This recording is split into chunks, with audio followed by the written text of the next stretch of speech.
Областен съвет на Съюза на ветераните от войните на България, Хасково.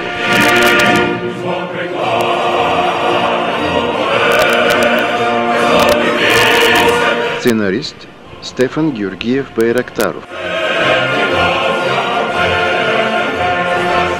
България във Втората световна война 1939-1945 година. В окоп прострелян мръзна аз, а друг на топло вкъщи влиза. Александър Межиров. Посвещава се на всички загинали във Втората световна война. Издава се в чест на 65-та годишнина от победата във Втората световна война. Хасково, 2010 година.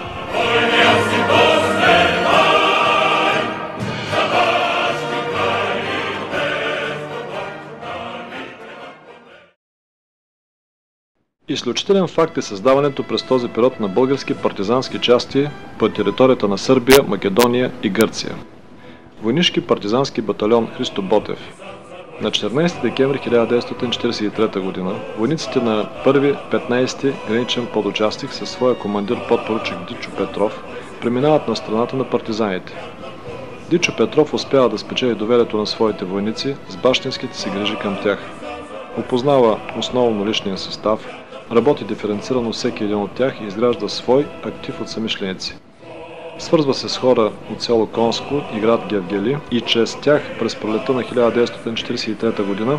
установява контакти с щаба на 3-та оперативна зона в Македония. Последната среща е на 13 декември същата година. На нея е уточнен планът за преминаване на всички войници към партизаните.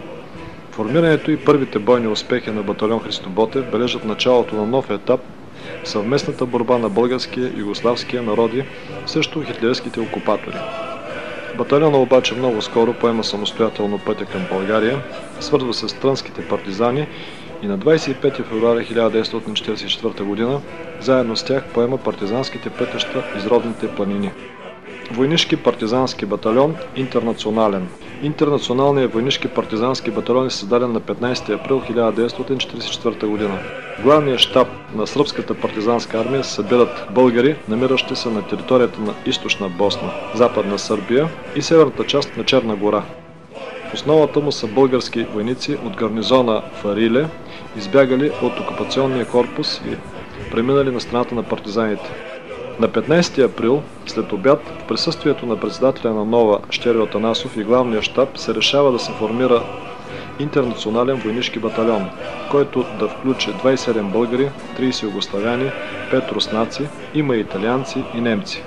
Решено е също батальонът да се разрасне в самостоятелна българска партизанска единица. За командир е определен българинът Стефан Калапчиев. Батальонът става притегателна сила за българските войници, подофицери и офицери. През юли той наброява 242 човека, а в района на Кална, където се среща с българските партизани, вече наброява 736 човека. През юли Стефан Калапчиев е изпратен на друго място и командир на батальона става Боян Михнев, а политкомандир Стойчо Стойчев. Формирани са 2 бойни чети и 1 домакинска. Всяка чета има по 3 взвода с по 3 отделения. Има и малка чета от 21 конници. През лятото батальонът се прехвърля през Санджак, Косово и Южна Морава на свободна територия и през Църна Трава се отправя в България. В района на Доброполе батальонът прораства в бригада с 3 батальона, въоръжени много силно. На всеки трети човек се падаше лека картечница, а мнозина имаха автомати вместо пушки, казва командирът на бригадата. Трета народоосвободителна бригада Георги Димитров. Бригадата е формирана на 17 май 1944 г. в района на Лебане, Сърбия, от войници и офицери от първа дружина на 123 пехотен полк. Веднага след мобилизирането в дружината се изграждат Сливенска и Бургаска група и формират военно-революционен актив от 25-30 войника и офицери. Подготовката за преминаване на страната на партизаните започва през януари 1944 г., като се търси сигурна връзка с югославските партизани. Връзка установена в началото на май. В това време командирът на дружината заминава в отпуск. Замества го поручик Атанас Русев. Той повежда дружината на 17 май и преминава на страната на 11-та сръбска бригада и 24-та народно-освободителна дивизия. Офицерите и войниците махат пагоните си и избират командването на новата партизанска част. Официално, при тържествена обстановка, на 20 май 1944 г. между селата Слишане и Майковац, те обявяват основаването на 3-та народно-освободителна бригада Георги Димитров. Всички войници полагат партизанска клетва, само 4 отказват. Батальоните имат по 3 чети с 30 бойци, като всяка чета е разделена на 3 отделения с по 10 бойци. За командир на бригадата е избран Атанас Русев, заместник командир Валю Вълев, за политкомисар доктор Кирил Игнатов, адютант е Димитър Баев, член на щаба Иван Мартинов. Командир на първи батальон е Къню Матев, на втори батальон Йордан Йорданов. От състава на първа дружина на 123-ти полк към партизаните се присъединяват 230 души. По-нататък в състава на бригадата настъпват различни изменения и в края на август 1944 г. тя наброява 295 бойци. През втората половина на август 1944 г. бригадата действа в крайната южна част на Сърбия, около Прешево и Бояновац. На 8 септември тя овладява град Кратово. В началото на Отечествената война отбива първите хитлеристки нападения и на 12 септември 1944 г. пристига в Кюстендил.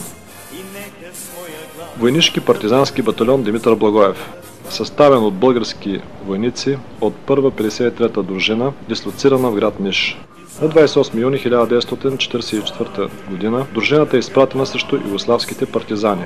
Войниците обаче преминават към Югославската народно-освободителна армия и образуват българска чета към 23-та югославска партизанска дивизия. Повече от месец четата воюва заедно с югославските партизани. В началото на август броят на българските войници се увеличава значително и на 8 август на общо събрание официално обявяват създаването на български партизански отряд и го наименуват Димитър Благоев. Отрядът има 3 бойни чети и щаб.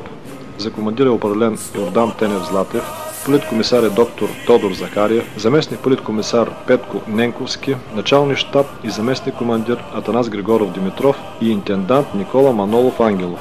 Отрядът води бой с немски и с български части и се придвижва към България. На 13 септември 1944 г. пристига в град Кюстендил и се влива в състава на бригада Георги Димитров, с която участва в първия период на Отечествената война.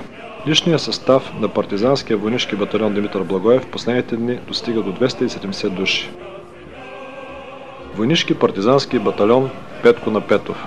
На 25 август 1944 г. в село Цер, близко до град Ниш, при тържествена обстановка, присъствието на югославски партизани, 36 български военнослужащи от 29-ти пехотен полк, дислоциран в град Ниш, сформират войнишкия партизански батальон Петко на Петов. За командир на батальона е избран Георги Чевтиев, а за политкомисар Атанас Цилев. Батальонът изиграва голема роля за успешното и безпрепятствено завръщане на 25-та пехотна дивизия в България. Хитлеристите са се готвили да обезоръжат и пленят дивизията, когато пристигне в Ниш. Партизаните разбират това и чрез политкомисаря Цилев на 40 км западно от града убеждават командира на дивизията да не минава през Ниш, а през Сокобаня, където са партизаните. Командирът приема и така предотвратява неприятностите за дивизията. На 3 септември същата година в района на Сокобаня 120 души от дивизията преминават на страната на партизанския батальон, където са организирани 4 партизански чети. Българският войнишки партизански батальон води бойни действия с немски части в района на Княжевац, Зайчар. Прекъсва пътя на хитлеристите за отстъпление и на 27 септември влиза на българска територия, отправяйки се към град Видин. Войнишки партизански батальон Васил Петлешков. Създаден е в края на август 1944 г. от войници от трета рода на втора етапна дружина и войници от други войскови части, например охранителния взвод на гара Ликоница. Щабът на първа въоръжена оперативна зона установява контакти с батальона и го насочва към село Църна река за връзка с радомирските и кюстендилски партизани. Съставът на батальона е 173 души, 3 офицери, 105 войника от охранителната рота, 45 артилеристи и 20 партизани от кюстендилския и радомирски отряди. За командира е избран Петър Матакиев, за политкомисар Кръстю Гершанов, заместник политкомисар Кирил Николов, Ставри Ставрев е началник щаб на батальона. Батальонът води бой с немците за прекъсване ЖП линията Солун-Скопие. На 9 септември батальонът наброява 190 души и е включен в състава на първа народно-освободителна дивизия. Войнишки партизански отряд Васил Левски. края на 1943 г. и началото на 1944 г. български войници от втори корпус започват да преминават на страната на гръцките народоосвободителни войски – ЕЛАС. Процесът се засилва през лятото на 1944 г. и на 10 юли се създава българския войнишки партизански отряд Васил Левски, разделен на 3 чети и едно командно ядро. Отрядът е включен в състава на 81-ви гръцки полк. Командир на отряда е Стою Иванов Келкин, а политкомисар Ангел Марин.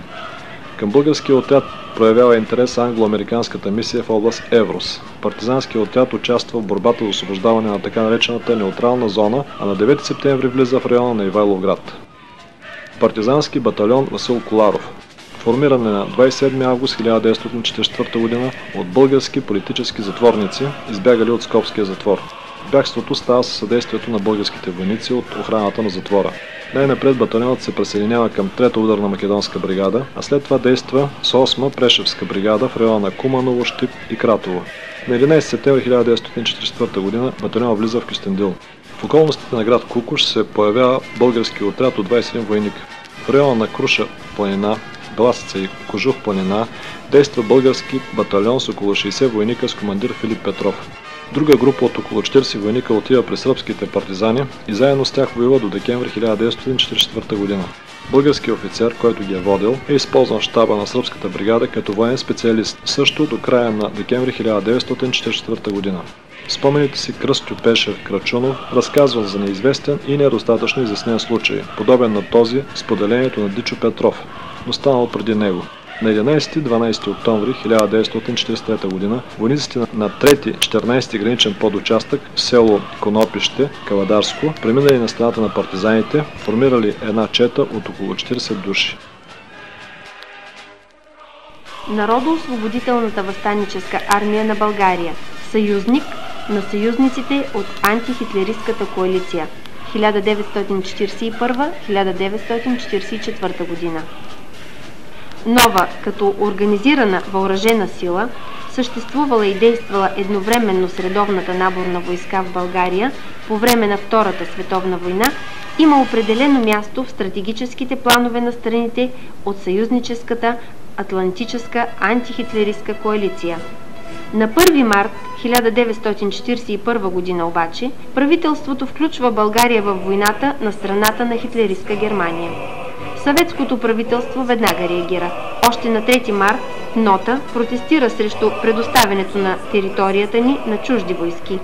На 5 март 1941 година Великобритания скъсва дипломатическите отношения с нашата държава. В началото на 1943 година британското военно ръководство изпраща в Сърбия и Македония военни мисии. Те са в полосата на действие на първи окупационен корпус и 5-та българска армия. Търсят се начини за контакти с личния състав. На 15 април същата година, близо до село Брод в Македония, е спусната военна мисия, командвана от капитан Джордж Морган. Мисията веднага е заловена от частите на 5-та армия. Съдбата на нейните членове е трагична. Те са убити. Имената им са посочени в специални документи от Съюзническата контролна комисия в България, а чрез нея до българското правителство с искане да се търси отговорност от техните убийци. Това са майор Морган, артилерист Бюкан, майор Дейвис, свързочник Лот, капитан Манон, старши подофицер Какулъм Уолкър, старши подофицер Мървин, редник Ричардсън. В районите на Югославия са спуснати около 30 английски военни мисии. Част от тях е трябвало да се свържат с български офицери и войници, да установят контакти и да получат информация за състоянието на нашата армия и за задачите, които тя изпълнява в Сърбия и Македония. Това обаче те не успяват да направят. България, запазила своята редовна армия през годините на войната, представлява важен фактор за развоя на събитията на Балканския полуостров, както от хитлеристката армия, така и за антихитлеристските сили. Създаването на Отечествения фронт и приемането на програмата на Отечествения фронт е обявена на 17 юли 1942 година. Тази програма е демократична. В нея не се поставя въпрос за съветска власт, за социалистическо общество, а за едно народно-демократично правителство, което чрез излизане от хитлеристката ос, споразумение с балканските народи и сътрудничество с Съветския съюз, Великобритания и САЩ да спаси България. Главният щаб на УСО е в Лондон. Той има два регионални центъра, които са самостоятелни. Единият е за Западна Европа и се намира в Лондон, другият е за района на Средния изток и на Балканите. Центърът му е в Кайро. Този център разполага с 5300 души и 40 самолета. Военните директиви получава от главната квартира на командващия английските войски на Средиземноморския театър на военни действия, а политическите и икономически директиви от Foreign Office и от Министерството на икономическата война. Военната цел, поставена на УСО, е да поддържа с въоръжение и боеприпаси активно действащите съпротивителни движения в окупираните територии на Европа. И на второ място, да организира икономически саботажи и диверсии, да събира разузнавателни сведения за нуждите на английското командване. В състава на УСО влизат следните подразделения. Форс 133 отговаря за връзките с партизанското движение в България и Гърция и с опозицията в Румъния. Форс 266 отговаря за връзките с Югославия и Албания и Форс 399 за контакти с Унгария и Италия.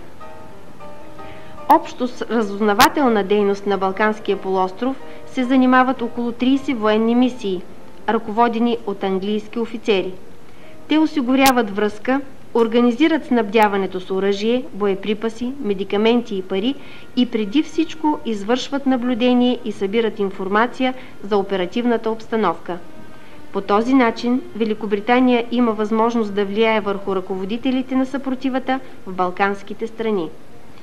Британското военно ръководство през 1943 и 1944 година изпраща английски военни мисии в Сърбия и Македония, в Гърция и Албания, главно в полосата на действие на 5-та българска армия и 1-ви окупационен корпус.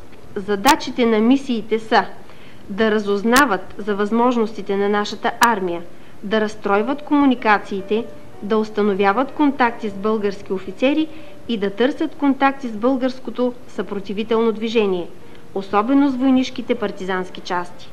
Получената в Кайро информация разкрива трудностите, които изпитва Нова при снабдяването с оръжие.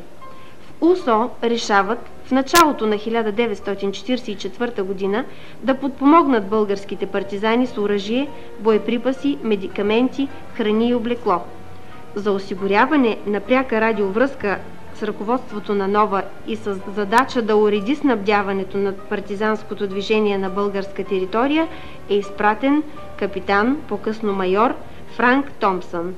Той пристига на 27 януари 1944 г.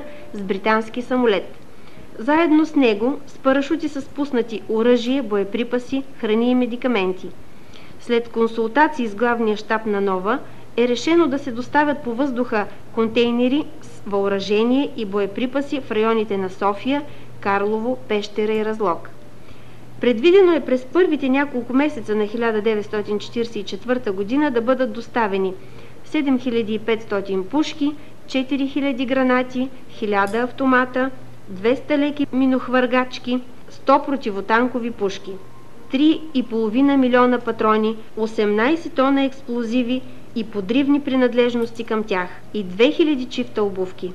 За доставката им от англо-американските авиобази в Южна Италия УСО планира да извърши 140 полета, разпределени по месеци. Февруари 20, март 30, април 40, май 50 полета. За финансиране на тази операция Англия отпуска около 50 000 златни лири стерлинги. Планът не се изпълнява в този му вид. Поради лошото време, транспортната авиация не може да прави необходимите доставки. Главният щаб на Нова се принуждава да отложи замислените операции. Нова обективна пречка за изпълнение на плана за доставките е гибелта на част от мисията, водена от майор Мостин Дейвис. На 18 март тя заедно с Косовската сръбска партизанска бригада е обградена и разбита при Чемерник планина от български войскови поделения. Групата се събира на 23 март около село Ново село, Сурдолишко, където след предателство майор Дейвис и двама от хората му загиват. Франк Томпсън едва се спасява и на 6 април 1944 г. чрез английската военна мисия, водена от майор Дагмор, аташиран към щаба на партизанската бригада на Бърко, се свързва с центъра в Кайро, където е формирана и нова английска мисия в следния състав.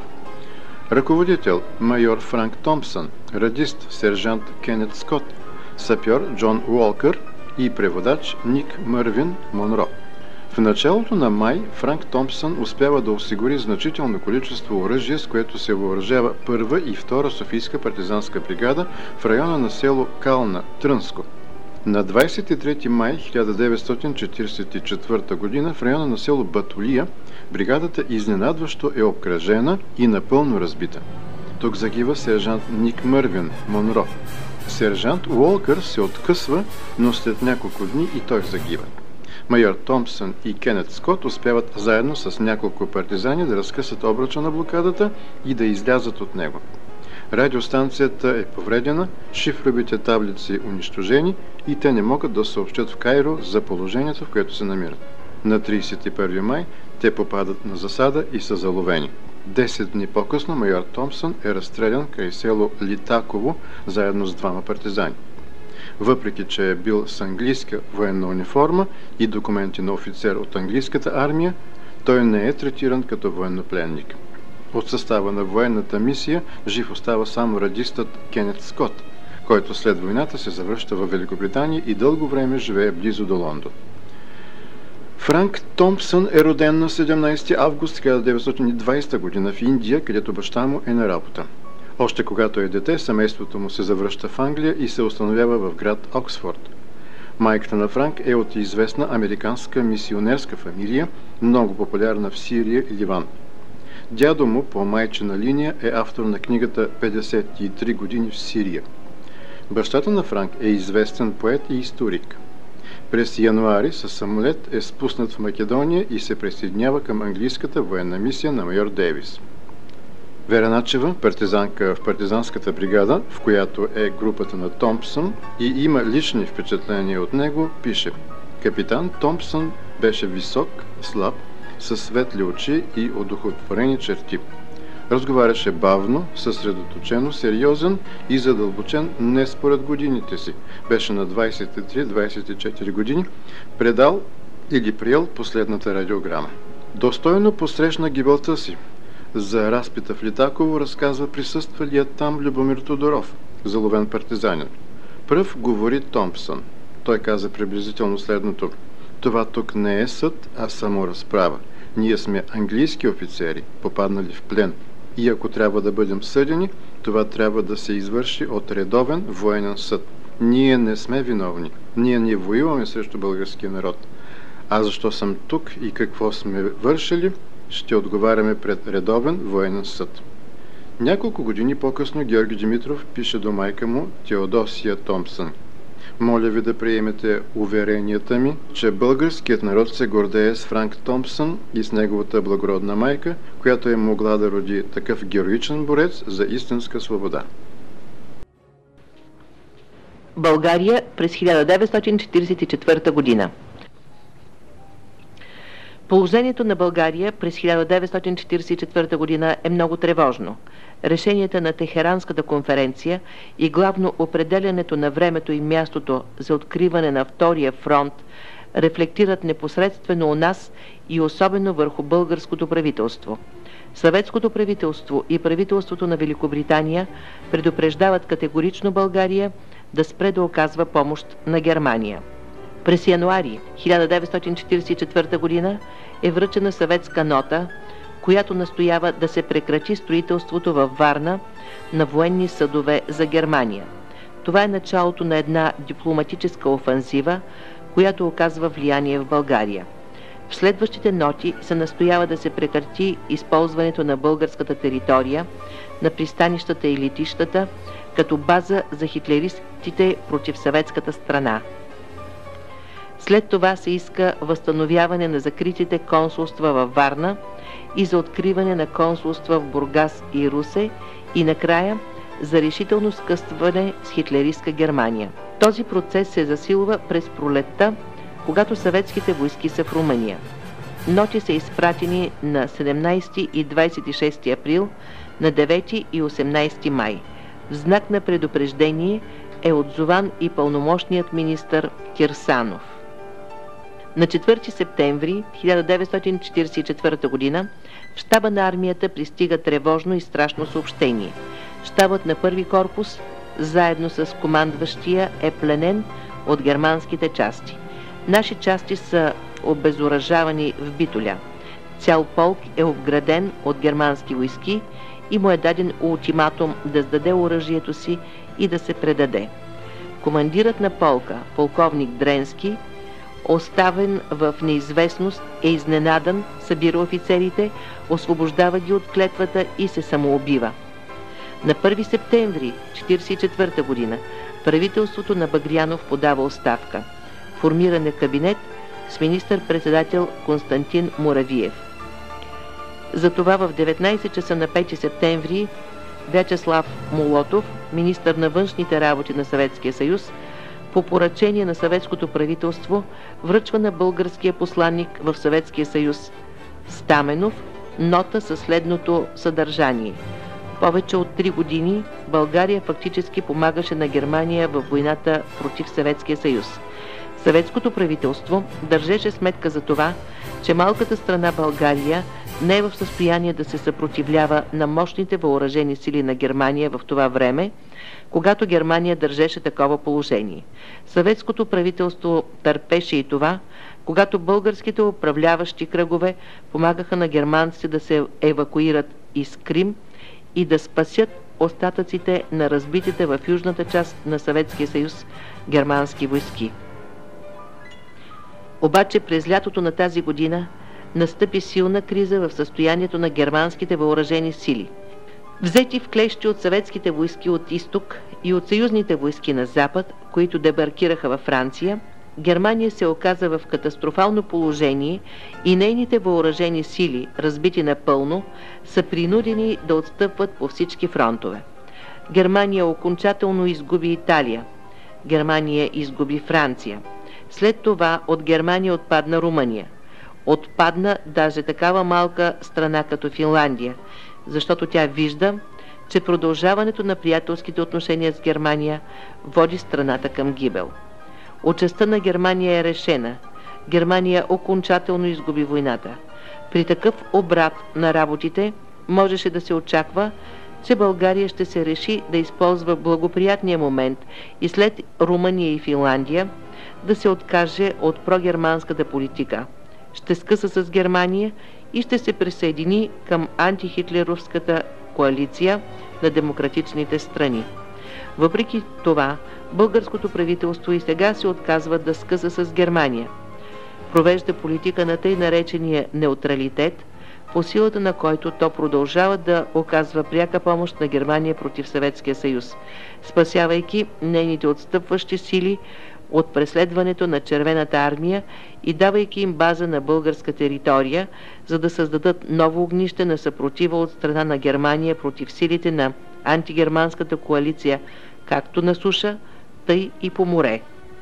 Съветското правителство не може да оцени тази политика на България. Иначе, освен като фактическо водене на война в лагера на Германия против Съветския съюз, политиката, която се провежда сега, въпреки коренното влошаване военното положение за Германия и въпреки, че България има сега пълна възможност, без да се опасява от Германия, да скъса с Германия и по такъв начин да спаси страната от гибел. По силата на това съветското правителство не счита по-нататък възможно да запази отношенията с България. Скъсва всякакви отношения с България и заявява, че не само България се намира в състояние на война с Съветския съюз, но и Съветския съюз от сега нататък ще се намира в състояние на война с България. Същия ден, 5 септември, преди да се получи декларацията и без да се знае за нея, Главният щаб на Народно-освободителната въстанническа армия, на Българската партизанска армия, изпраща следното приветствие до Червената армия. Ние ви чакахме, братя червеноармейци. Вашата близост и нашата воля за борба с потисниците на народа са гаранция, че България ще бъде свободна, независима и демократична.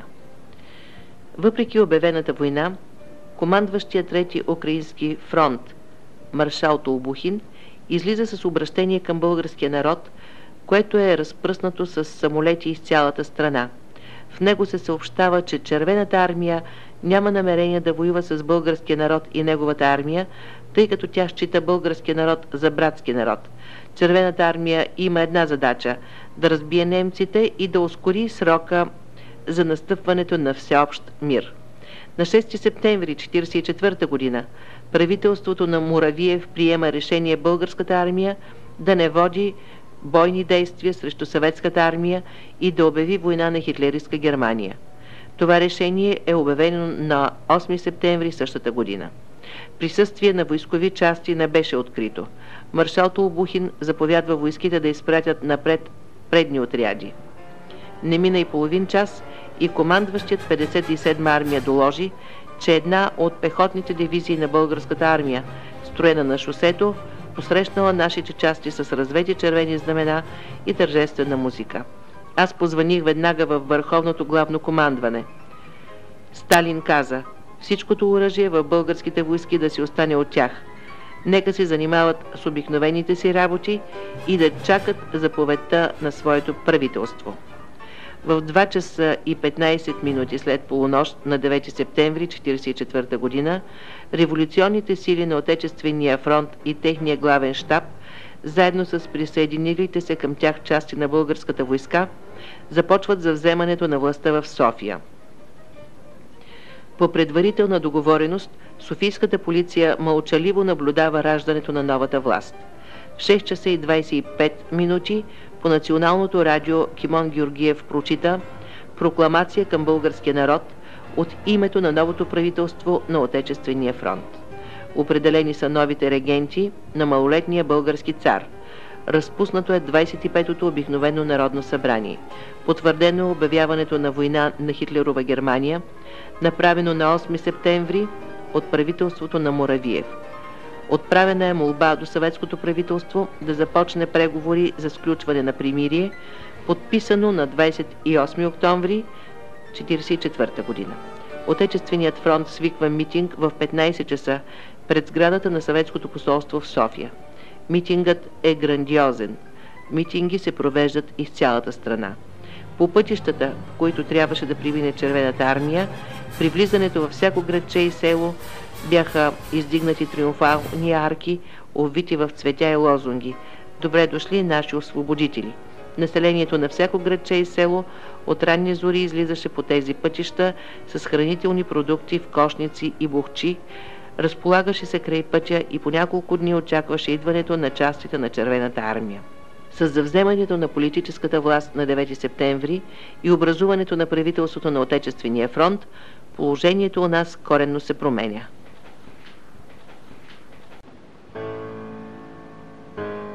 Трети период.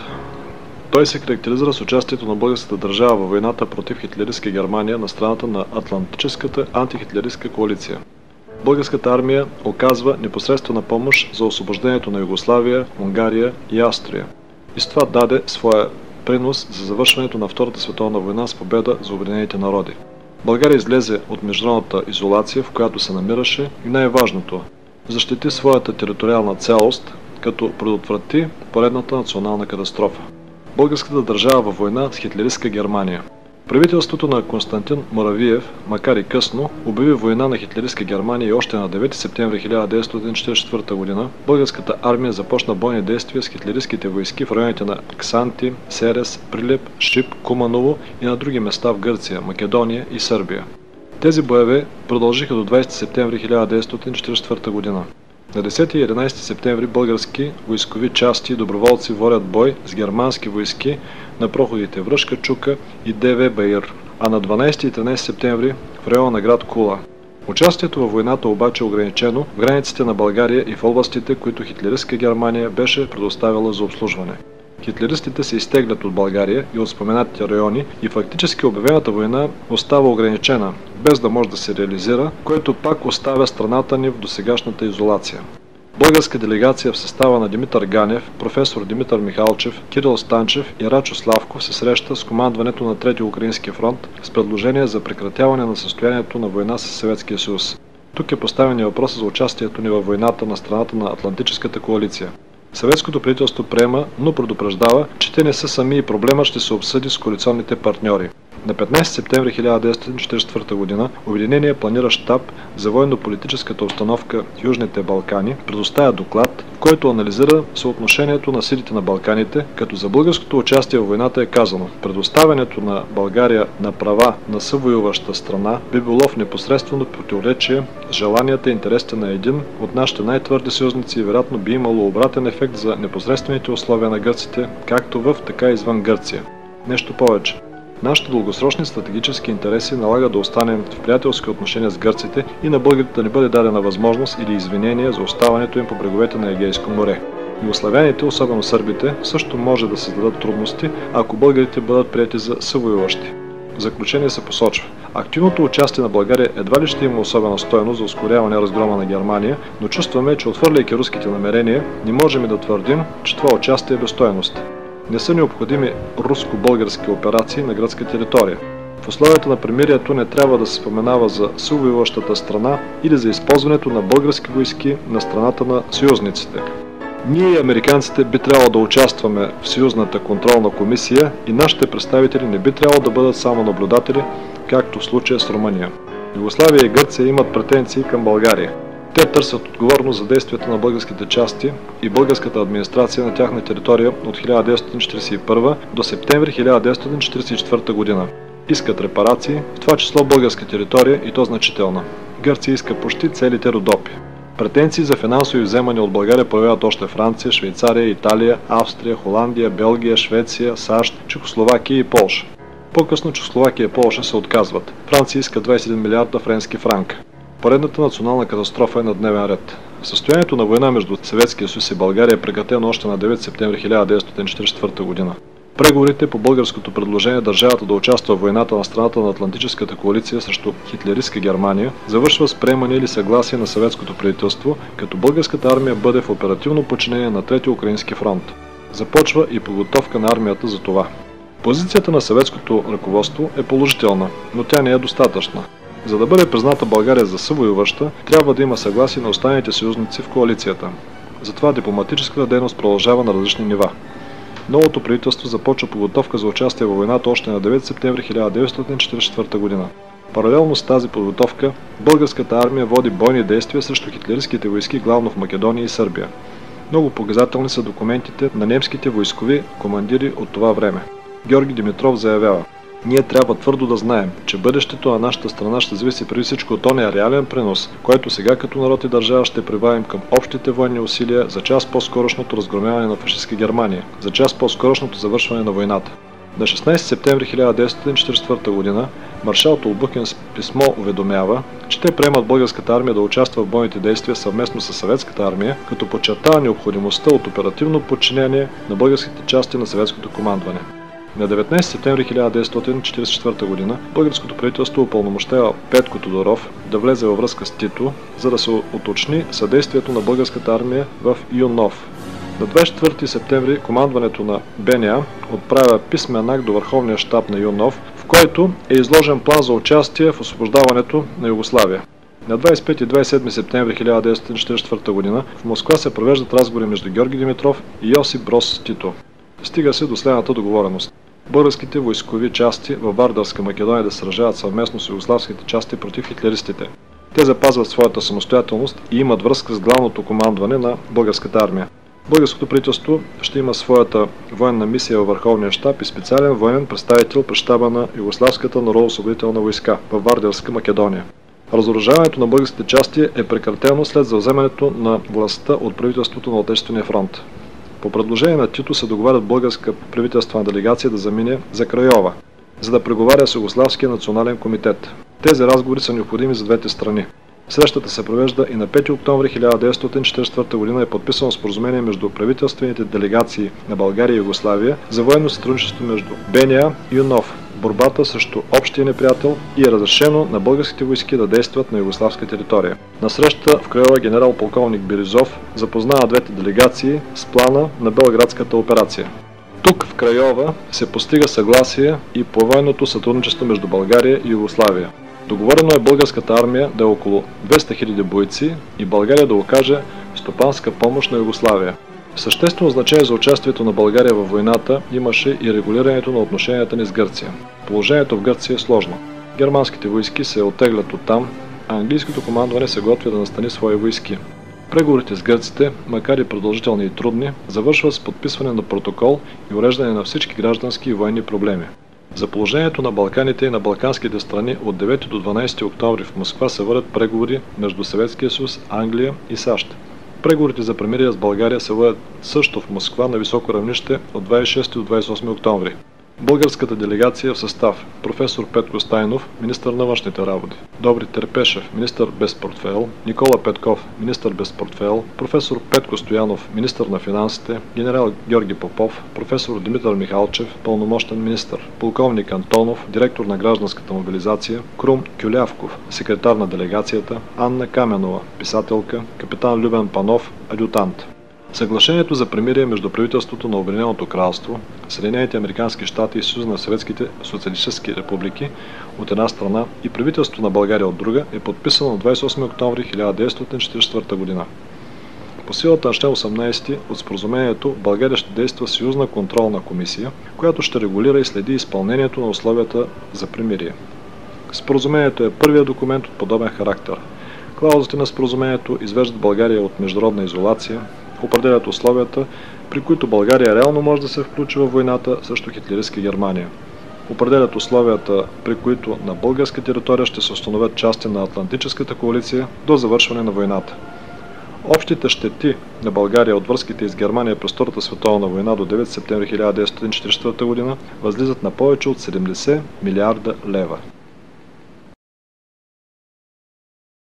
Извършена беше смяна на част от командването на армията на почти всички нива. В армията се вляха партизански части. Създадена бе Народна гвардия, а също и помощник командирски институт. Започна политическа и идейно-възпитателна работа. Назначени бяха нови офицери, част от тях бяха учили и служили в съветската армия. Извършени бяха и други преобразования. Формирането и изграждането на новата българска армия беше юридически узаконено на 9 септември 1944 г. с издадената обща заповед на министъра на войната Дамян Велчев и командващия партизанската армия в България Благой Иванов, в която се нарежда: въстаническите зони, бригади, дружини и чети да се влеят в редовете на армията, като създават общо командване на отделните военни части. Командирите на въстаническата войска запазват командващите места, каквито са заемали във въстаническата армия.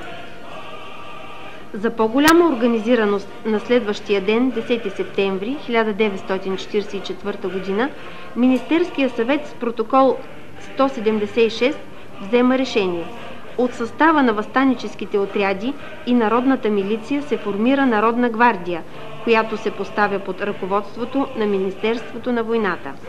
Решението е обявено на 11 септември 1944 г. Така бе мобилизирана почти 300-хилядна армия. В Народната гвардия доброволно се включиха повече от 40 000 желаещи да воюват, но без мобилизационни назначения. Това бяха главно младежи и девойки, които все още нямаха необходимата възраст и военна подготовка. В дейността на войнишките комитети, освен положителното, има и много негативи. Фактически се установява двувластие, което е изключено за една истинска армия. Почти във всички полкове са арестувани офицери. Ясно е, че тези полкове вече са неспособни. Това налага правителството да вземе бързи мерки и преустанови дейността на войнишките комитети. Ново за българската армия беше гвардията. Народната гвардия беше една необходимост, наложена от конкретните условия у нас. Тя сплоти възстаналите войници от редовната армия и запази тази армия като въоръжена сила на народа. Освен това, гвардията активно съдействаше за укрепването на народната власт. Тя пое охраната на част от новите органи на властта. Охраняваше важни обекти, в това число местата, където заседаваше Народния съд. Гвардията се формира и организира от главния щаб на Нова, заедно с щабовете на зоните от партизанските отряди и доброволците.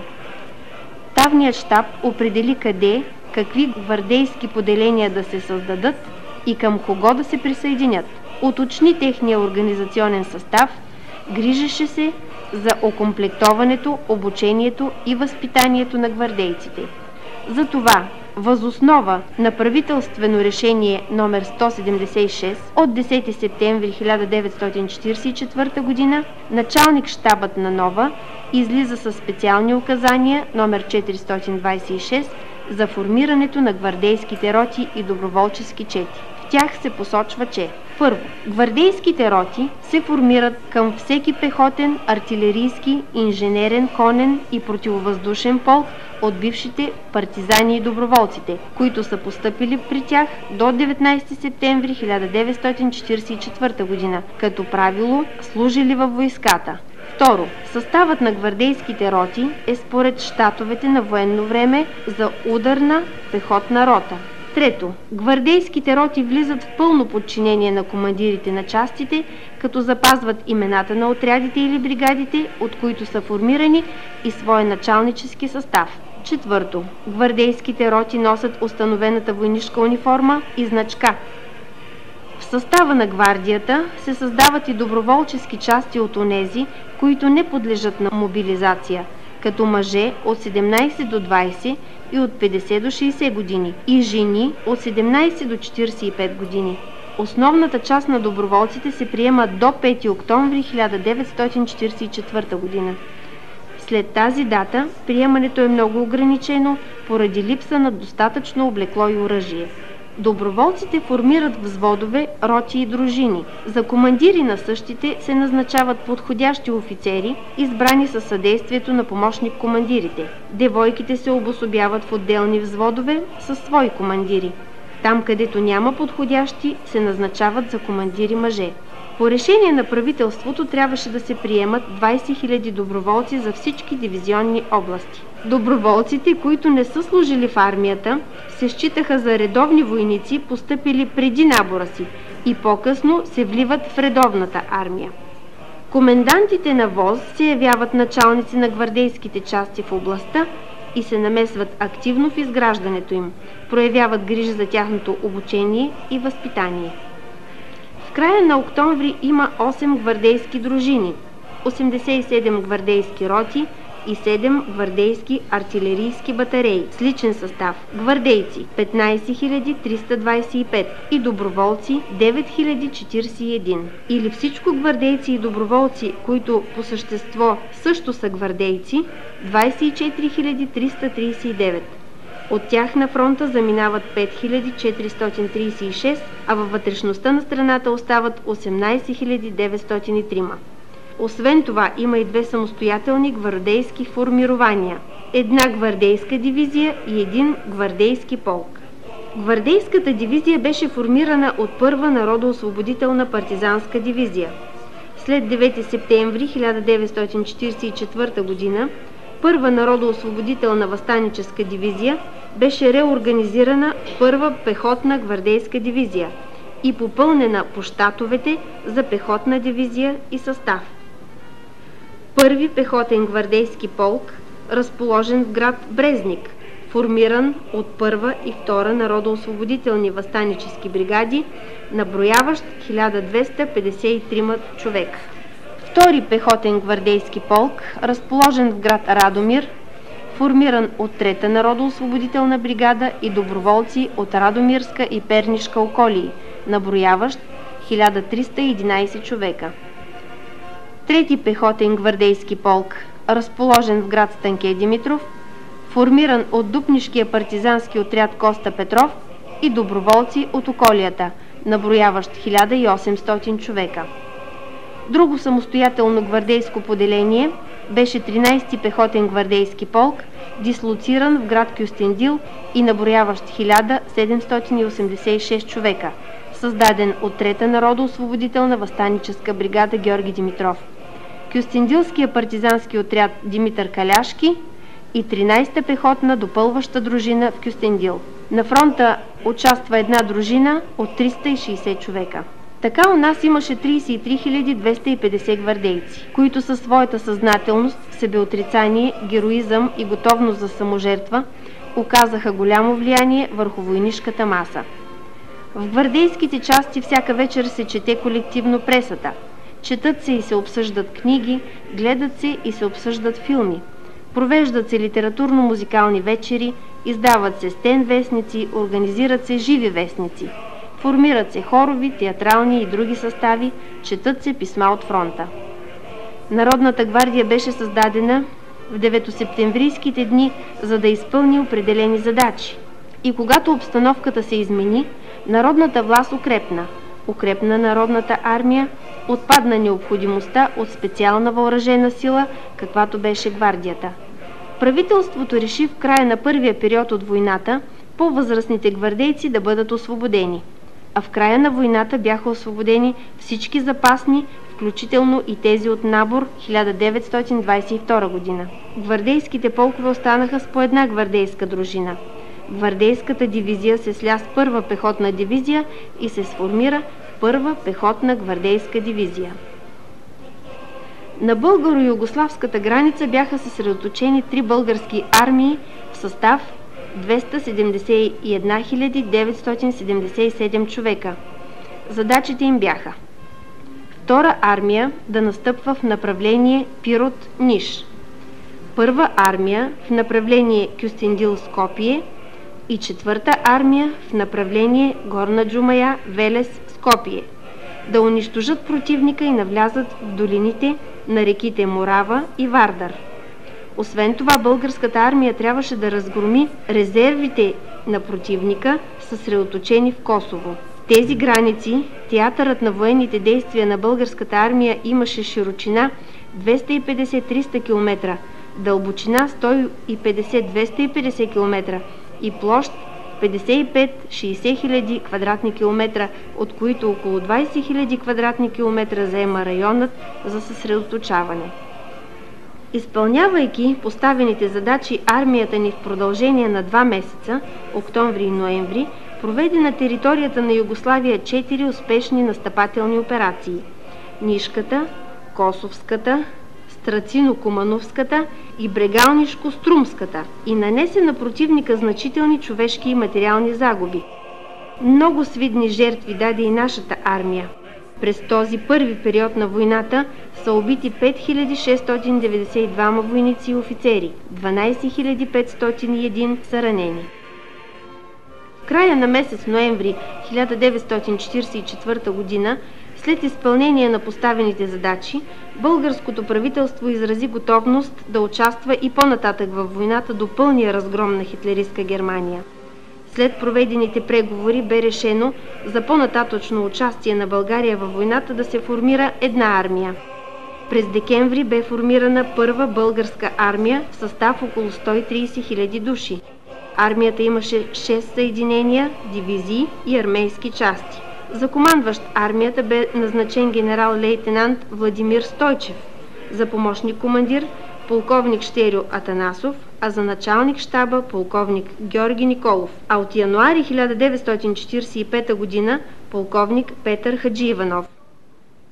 След съсредоточаване на армията в района западно от Белград, тя преминава в подчинение на командващия Трети Украински фронт и получава необходимата помощ по решение на Военния съвет като съставна част на съветската армия. За целта е издадено секретно постановление номер 05 на Военния съвет на Трети Украински фронт за отпускане на материална помощ на Първа българска армия. Участие на българската държава във Втората световна война на страната на антихитлеристката коалиция. Първи период. През първия период театърът на военните действия на нашата армия включва централната част на Западна и Югозападна България и част от територията на Южна Сърбия, Поморавието и Косово и Вардарска Македония. Северната граница минава по Западна Стара планина от връх Ком до Белоградчишкия проход и на юг. Южната граница е по планините Беласица и Кожух планина. В дълбочина стига до Нишава и Вардар, а пълната граница минава по Искърското дефиле и Ихтиманска Средна гора, западните склонове на Рила, Пирин и Боздак. По тези граници в направлението София-Пирот-Ниш се съсредоточават 6 дивизии и 2 бригади. На направлението Кюстендил-Куманово-Скопие 2 дивизии. На направлението Горна Джумоя, Благоевград, Велес 1 дивизия и 1 бригада. На направлението Серес-Солун и по Беломорския бряг от Кавала до Деде-Агач 3 дивизии. Като резерв в района на София се комплектова 1 дивизия.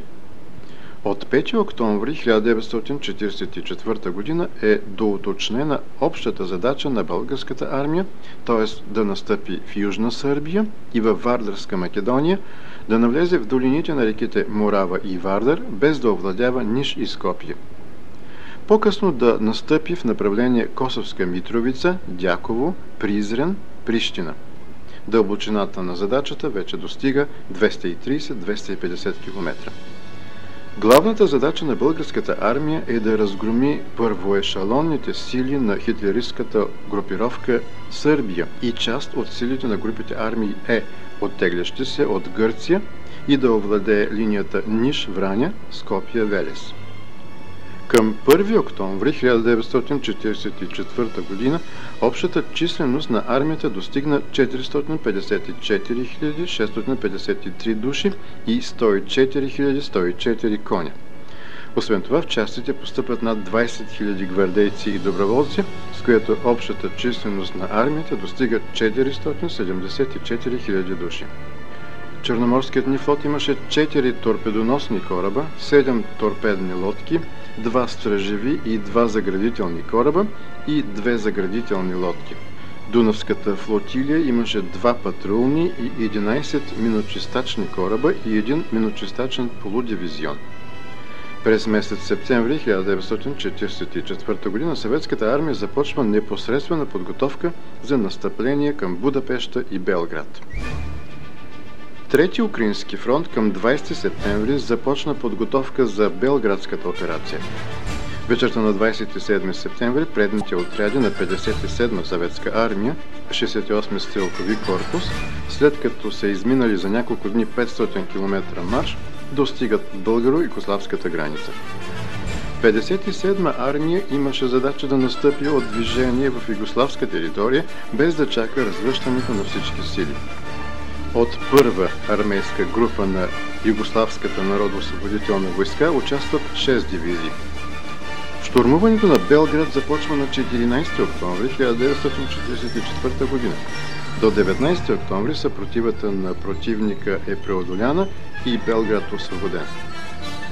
На 20 октомври Трети украински фронт изпълнява възложената му задача. Бойните действия продължават на запад и на север. По време на боевете за Белград, българската армия действа вляво от 57-ма армия и продължава настъплението си на запад.